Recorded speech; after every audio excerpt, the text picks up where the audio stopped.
So in this video, I really want to share with you some content ideas. So I've been talking to quite a lot of my clients this week about content and how kind of the rules of the game have changed a little bit, especially when it comes to content on social media. And I'm not going to dive into too many of the details, but I want to go through some ideas for you to help you generate ideas for your content. So you probably know already how important it is to get your content right, to get consistency around your content, especially when it comes to social media. So people are always wanting regular, consistent, valuable, original content from you so they can get to know you. Hey guys, thanks for joining me. So I'm talking all things content. Now, you're already probably doing content on social media. Most of you are. Most of you that have been in business for a while, you already know this, that how important it is to be doing regular, consistent content. A lot of people don't realize that if you're not doing content, Facebook doesn't see you as, I guess, an influencer, right? And this group is all about influence. So if you're not posting original content of your ideas, your creation, your creativity, your unique kind of slant on the way you see things, then Facebook doesn't show your stuff to many people.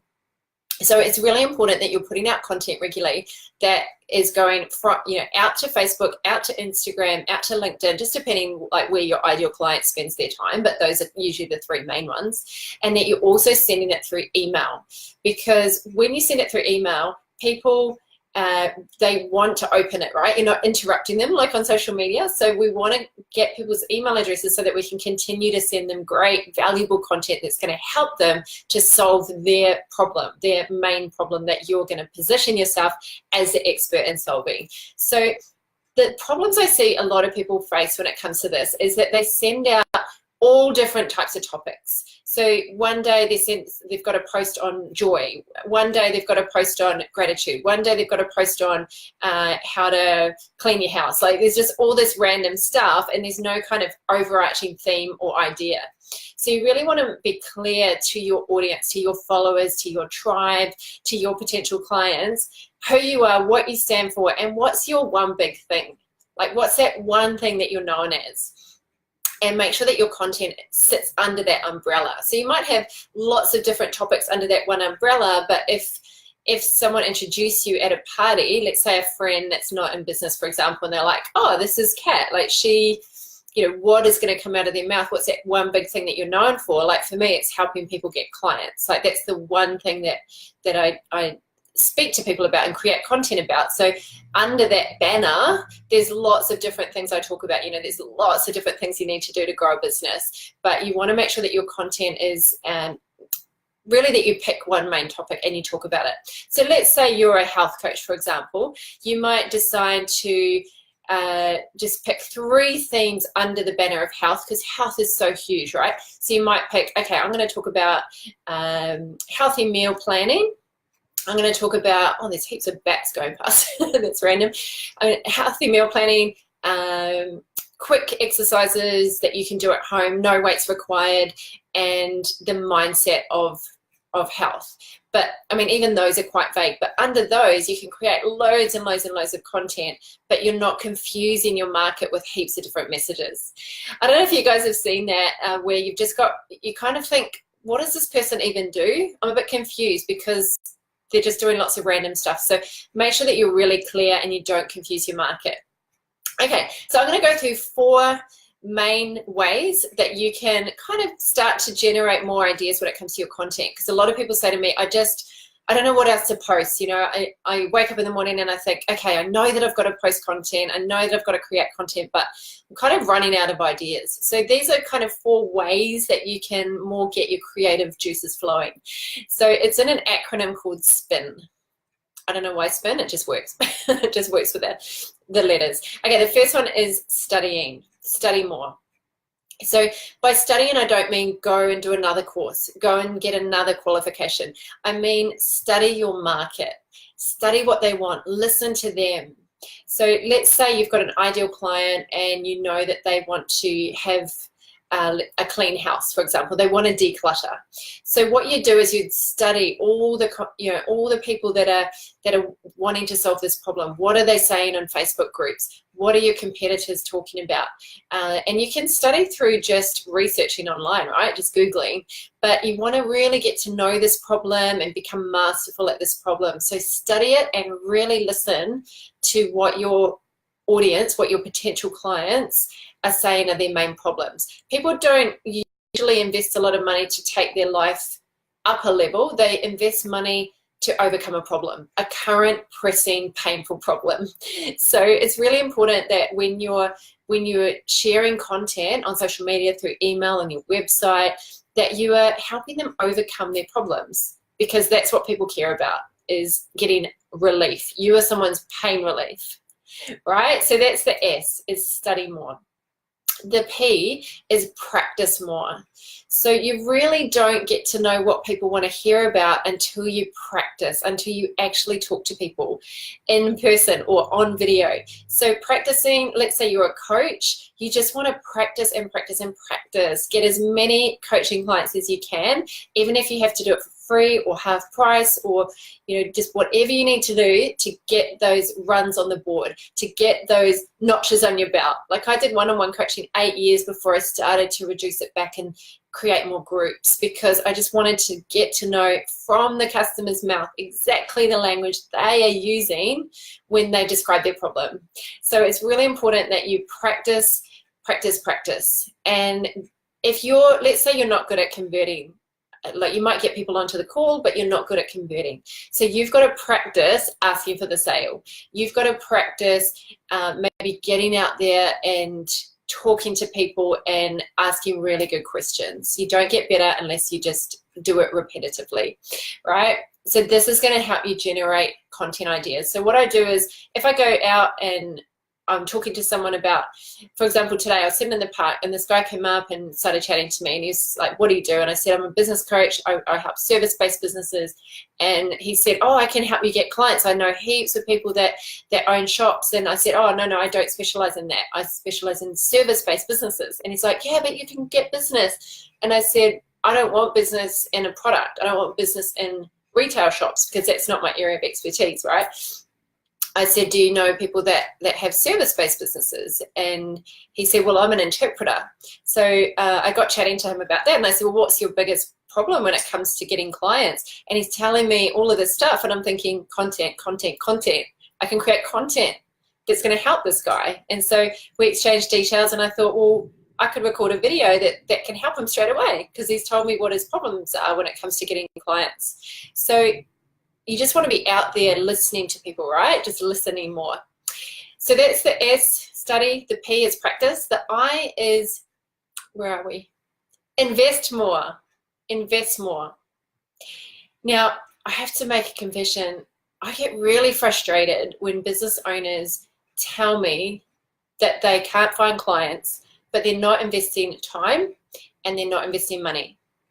If you don't invest time and money into your business, you don't have a business. I know that sounds super obvious, but the amount of people that ask me to help them find clients when they haven't even invested any, and they're not willing to invest time and money in really figuring this stuff out.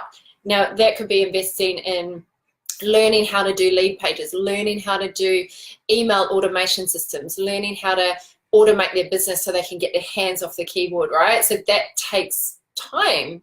It takes time to sit there and learn new systems. It takes time to learn the algorithms of Facebook, the algorithms of Instagram, how it all works. And you're not going to get clients unless you invest time and money.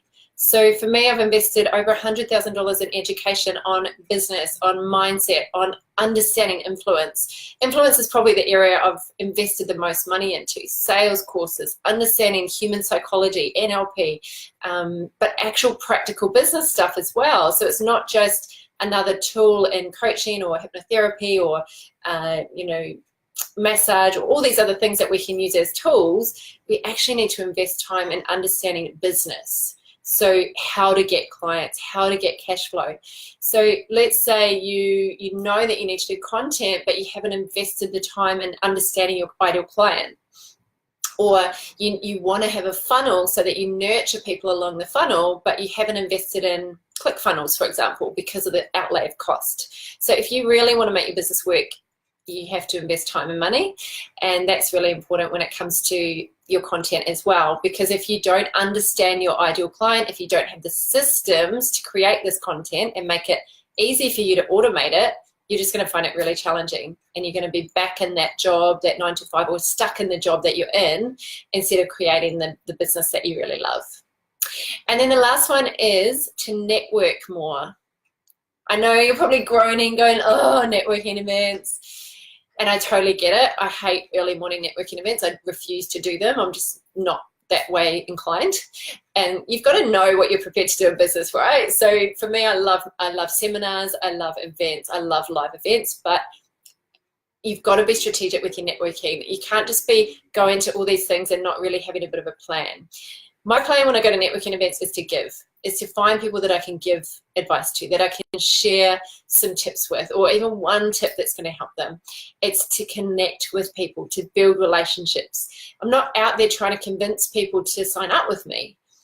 It's not about convincing or selling or, pushing your products or services. People don't like that. People feel it, right? Have you been to those networking events where you kind of feel it and it's kind of icky? You don't want to do that. You just want genuine connections with people to see if you're a good fit and if they're a good fit for what you're offering. So networking, it doesn't have to be formal networking events, but you just want to be out there in the public. I love online strategies. I love the internet. I love technology because I've built my business being able to work from home and grow clients online. And I've got a whole online strategy. I've actually got 7 lead generation strategies that I do online. But nothing beats the face-to-face, right? The energy in a room. And one of the best ways to get clients is actually to run your own events, because that way you're positioning yourself as the leader. But when it comes to content, remember, when you're out there networking, you're listening to what people are saying in the exact language that they are saying it. Too many of us we get into our own way of expressing in our marketing, and we kind of use this cheesy marketing, and I know I've been guilty of it as well, instead of just actually using our client's language, like street language. And if you're not out on the street, then you kind of lose touch with that kind of way that our customer or our client is actually describing their problem, and giving them what they want rather than telling them what they need, actually finding out what they want. And I do this through surveying as well. But networking, you can network in Facebook groups, you can network online, but I encourage you, if you haven't done it offline for a while, just go to a seminar, go to a MeetUp event, have a look on Eventbrite, and just see what's out there and where your ideal client might be hanging out. And I know that a lot of you on here probably do this already, but do it mindfully. Do it with a view to come up with content ideas. Usually on my way home, if I catch the bus, I'll sit there and I'll write ideas and I'll debrief. Oh, I had that conversation. They said this, they were struggling with this. Oh, I could do a video on that. I could write a blog on that. I could just do a caption on Facebook about that. So it's almost like you're a sleuth and you're out there researching. I remember when I used to play in a band, I wrote the song. The majority of the songs was me just out and about, kind of getting ideas from life. And it was mindfully looking for things that would be interesting in a song. And it's kind of the same thing when it comes to your content. So I'll just recap. The SPIN acronym, is that an acronym or acrostic? I always get those two confused. So in order to generate more ideas for your content, study more. So study your ideal clients more. Practice more. So get more practice clients, get in front of people, have those conversations. Invest more time and money. And usually if you don't have time to invest, you need to invest money. If you don't have money to invest, you need to invest time. That's usually how it works. And then the last one is network more. So I would love to hear, I'd love to hear which one of these you would like to do. I know it's Friday, but is there any that you would like to commit to? I'd love it if you pop it in the comments. Which one would you commit to? Would it be studying more, practicing more, investing more, or networking more? Which ones are you already doing? I'd love to hear from you. So please pop it in the comment box. If you're watching this recording live, please pop it in the comments as well. or if you're watching it later, please pop it in the comments more. I will reply to all your comments. If you've got any questions, please also pop it in the comments, because I'd love to hear from you and have a dialogue around it. I also want to let you know I've got a meetup coming up. Those of you who are in Sydney, I can see quite a lot of you are in Sydney. Alexis, hello. I know you're not in Sydney anymore, sadly. But those of you in Sydney, I'm running a free meetup on the 9th of May. It's on a Thursday night and it's in the city, 6 to 8. And I'm going to be sharing a lot of social media content ideas. So kind of what is working now for social media when it comes to attracting your clients online. So you don't want to miss that one. I will pop the link into the comments for that as well. I'd love to see you there. I've got some new ideas, some new kind of secrets that I'd love to share with you. Totally free, and yeah, I'd love to see you there. So it's in a couple of weeks. But in the meantime, have a beautiful weekend. Thanks for jumping on and joining me here, and I look forward to talking to you again soon. Bye.